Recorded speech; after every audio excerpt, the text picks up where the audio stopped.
Now, how old will you be when you retire? Because the goalposts seem to be forever changing, which most people agree needs to happen to address the issues raised by an ageing population. But at this rate, I'm looking at being 100 by the time I can claim mine. And I think that's too much for me and definitely too much for you listening. Well, a decade ago, the campaign group Women Against State Pension Inequality, or WASPI, was formed following changes brought in under the 1995 Pensions Act, equalising pension ages of men and women. Well, Christine Smith is a coordinator for the Newcastle, Weir and Tees WASPI group, and we have chatted many times, and she joins us now. Christine, welcome to the studio. How are you doing? I'm fine. Thank you very much for having us here. It's great. Absolute pleasure. And I think very interesting. Goodness me, 10 years. I think I must have interviewed you like 9 years ago or something. So time does fly, doesn't it? Yeah. Yeah. Well, lovely to have you in the studio. So for people that don't know and people that are just tuning in now and hearing about the WASPI women, can you just explain how it came about, Christine? Yes. In 1995, the government passed legislation to raise the women's state pension age to 65 in line with men. Mm-hmm. We have never said that we disagree with that. Yep. We're all for equality. We've fought for equality all our lives. It was the way it was done. They did not inform us that that was going to happen. Consequently, despite the Department of Work and Pensions' own research telling them in 2004, 2006, 2007 and 2009, telling them that women were not aware, that they still didn't tell us. We didn't receive a letter informing us about something so vitally important to your life until 2012. So we were 1 or 2 years away from retirement, and we didn't know.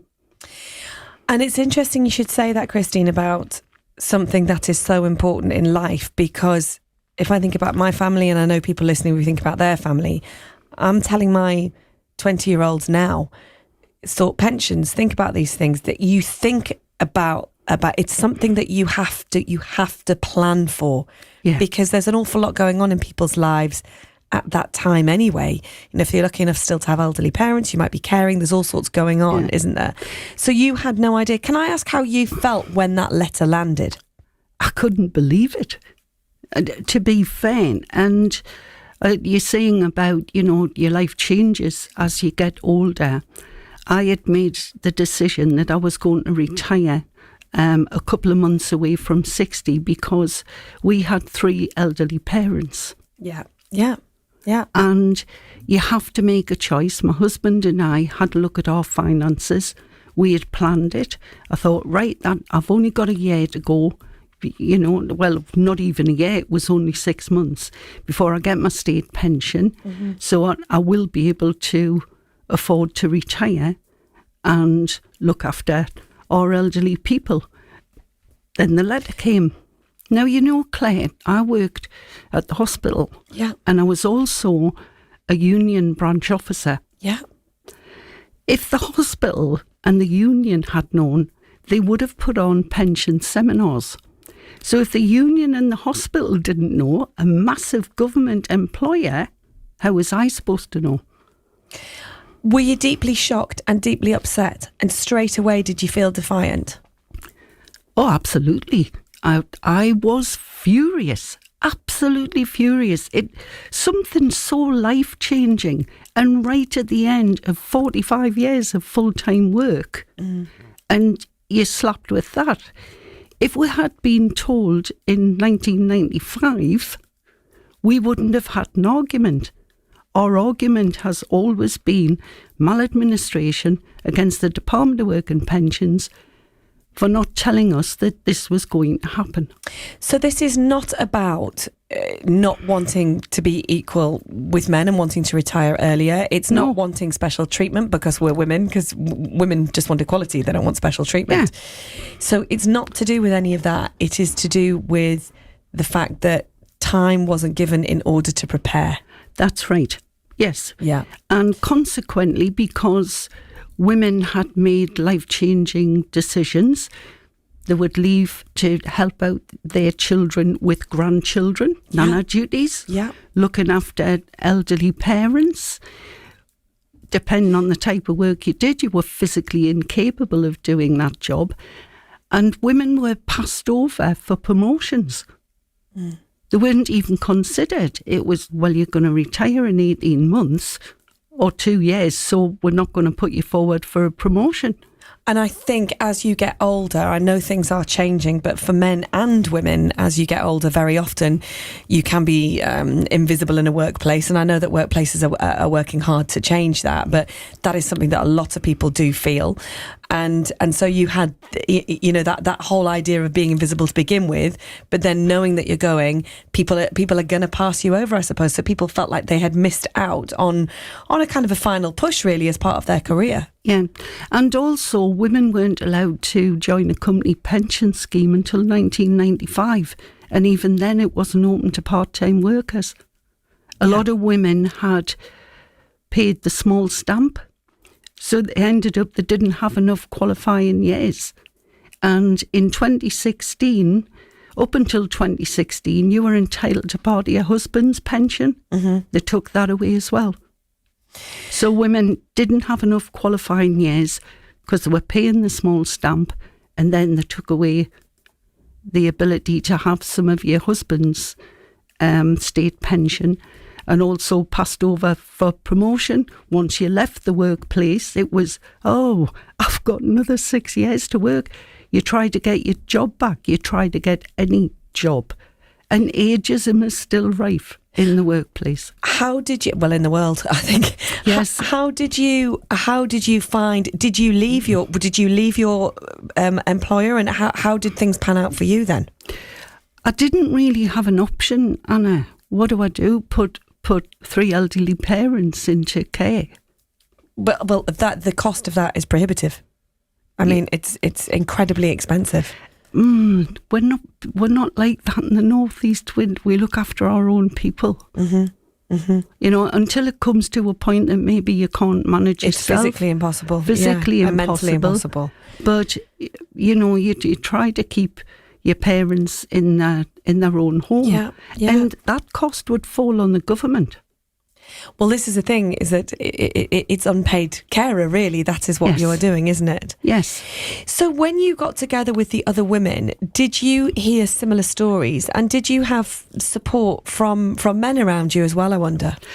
But you see, that's a great point, because it also affects your husband. You make these decisions as a couple. Or your partner, you might be in a gay relationship. It affects both of you. Absolutely. I mean, imagine that. Yeah, absolutely. Or you could be a woman on her own. Yeah. And all the stories of the women in my group, they've lost their savings, they've lost their house, their husbands are working into their 70s, because historically men seem to marry women younger than themselves, or even, as you say, you're in a partnership with someone. And if you have that loss of income, you've still got to survive. Yeah. I have a lady who, she lost all her savings, she lost her house, and she's now in rented accommodation. I have another lady, her husband died. She had to sell the house. Now she's in a 2-bedroom flat. She's got to sell that. So there's huge ramifications from this. And we're 10 years on. Yeah. So I know last time we'd spoken, you'd just been to London for a debate in Parliament. We're going to chat about that in 2 ticks. But can I ask, in that 10 years, have you formed very strong relationships and strong friendships from these WASPI women? Because there are some pretty phenomenal characters in there. The level of solidarity and togetherness. The government didn't realise we are a generation of can-dos. Very interesting. Really delighted to have in the studio a fantastic lady, Christine Smith, coordinator for the Newcastle Weir and Tees WASPI group. You'll remember, of course, a decade ago, the campaign group Women Against State Pension Inequality, or WASPI, was formed. This was following changes brought in under the 1995 Pension Act, equalising pension ages of men and women. They have never been displeased with having equalising the ages. What they've been displeased about is the fact that they were given no warnings about it. And here we are 10 years on, Christine. And what was interesting is just off air there chatting about your background, Christine, and the fact that your generation of women is very much a kind of a can-do, but also brought up in a very respectful way. And you were brought up in Scotswood, of course, in Newcastle on the banks of the River Tyne. Yes. So just tell us a little bit about that sense of community. It was, Scotswood had a bit of a reputation, but I didn't find that, because everybody, if your mum knew them, they were your auntie or your uncle, or they were missus. And if a lady was confined, I didn't know what that meant when I was I was a little, but I would have to go and do our shopping, and my mum would go in, or the neighbours would go in, the washing would be done, the kids would be fed. Yeah. So there was a strong sense of community, and you were just saying Friday was payday, everybody was skint on Thursday. Yeah. So what happened with the neighbours? Well, all the neighbours used to bring together everything they had in that pantry left. Yeah. And the women would figure out what to make so they could feed everybody. Yeah. And it was made in huge pans and dished out. And that sense of community and that sense of justice you've grown up with then? Yes. So it's responsibility. Yes. But as you said, if somebody tries to take your marbles from in the playground, what are you doing? You're not handing them over. Well, yes, that's it. And the government made a big mistake, because we were getting on with our lives, but they pulled the tiger's tail. Yes, and it is indeed. Yes, Christine is a tiger, as are many of the other WASPI women. So the tiger's tail was pulled, and what have you done about it? You've been down to London for a debate in Parliament, and we chatted last time. So just tell us how that all panned out then. We've been down for umpteen debates in Parliament. Yeah. We've had loads of them. We've handed in petitions. We've been down there demonstrating. And government are under no illusions, what we think. We had a lot to learn, because we started a campaign with no experience. Yeah, and no experience of public speaking? No, public speaking, coming to a radio station, terrifying prospect. Going on television, speaking to reporters, visiting MPs. But we were like the little ants that moved the rubber tree plant. Yeah. So we've got to learn, and we've got to do it. And bear in mind, we didn't have computers, we didn't have smartphones. One of the government's arguments are that they wrote to us, it was our fault we didn't read the letter. Now, in those times, the only way you could communicate was by post. Yeah. And you had a public phone box on the corner. Yeah. We didn't have access to computers. And if a brown envelope bearing a government signature on the top dropped through the letterbox, you read it. Yeah. And the DWP can't prove that they actually sent out letters. They just say, well, we did. So when you went down to London, what did you feel you gained from that, and what have you felt from that you are gaining, and what are you gaining as you're going along?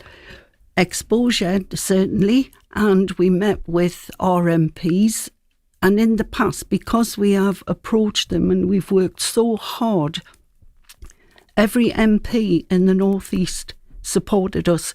Every single Labour MP in opposition supported the WASPI campaign. When we get into power, you will all receive justice. And what is justice? What does justice look like? Justice looks like compensation for the injustice that we have suffered by maladministration. So cash. Yes. And each woman has lost between £46,000 and £52,000. There will be people listening who understand the difficulties, but likewise will say times are tough at the minute, budgets are tough at the minute, and has the government got this money in order to show justice and to compensate? What would you say to those people, Christine? Just to play devil's advocate for a moment, what would you say? Compensation isn't dependent upon the public purse. They didn't feel like that about the blood scandal, Windrush, postmasters. Why a group of pensioners? Pension age women. Why? Yeah. We have suffered. An injustice is an injustice under the law. And where are you going to go from here then, Christine? Do you have more plans? I know you have fundraisers and things. Yeah, we have. Well, we took our complaint through the Parliamentary Health Service Ombudsman. It took him 6 years, and he found maladministration against the Department of Work and Pensions, and also said WASPI women had suffered an injustice and we deserve compensation. The case was so complex, he handed it to Parliament to negotiate a level of compensation, and the government, the Labour government, as soon as they got into power, they stabbed us in the heart. Is that how you feel you've been treated? Stabbed in the heart.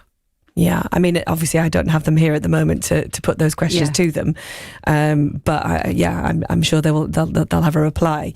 Yeah. But I think what is interesting is your sense of community and sense of friendship that you've got from other women, and not just women but men as well. Yeah, and we don't like to be lied to. All our MPs, and we have photographic evidence, stood side by side with us. You'll get justice. We are right behind you.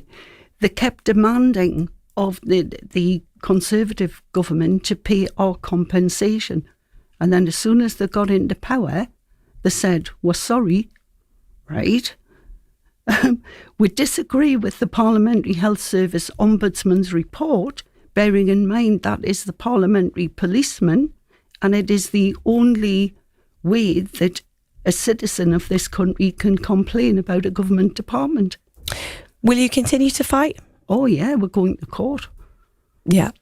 So that's going to cost a lot of money. 270,000. We have 242,000 at the moment. And how are you going about raising? And is it just women in the North East, or have you? This is women all across the country and countrywide. And we also have an international WASPI group for expats. We have a crowd justice fundraiser going. You can find that through the WASPI website. And you can donate to that, and local groups are fundraising to make up any shortfall we might have. We also have a membership scheme. And in fact, you've got a meeting a little bit later right in town, so we've got to let you go away. Christine, thank you so much for coming in and talking to us about this 10-year anniversary. Really appreciate you taking the time. What have you learned about yourself and women of a certain age? What have you learned about that in the last 10 years, do you think? It has been absolutely wonderful. I have a group against the world. I love the bones of them. Yeah. They are a fantastic set of women. I would never have met them if I hadn't taken up the job as coordinator for the group. But to watch them grow in confidence, and they are so determined, and they won't let go. They will not. WASPI women are not going away, and our track record should have shown government that. Very nice to chat to you, Christine. Thank you so much. I have no doubt we will be chatting again at some point.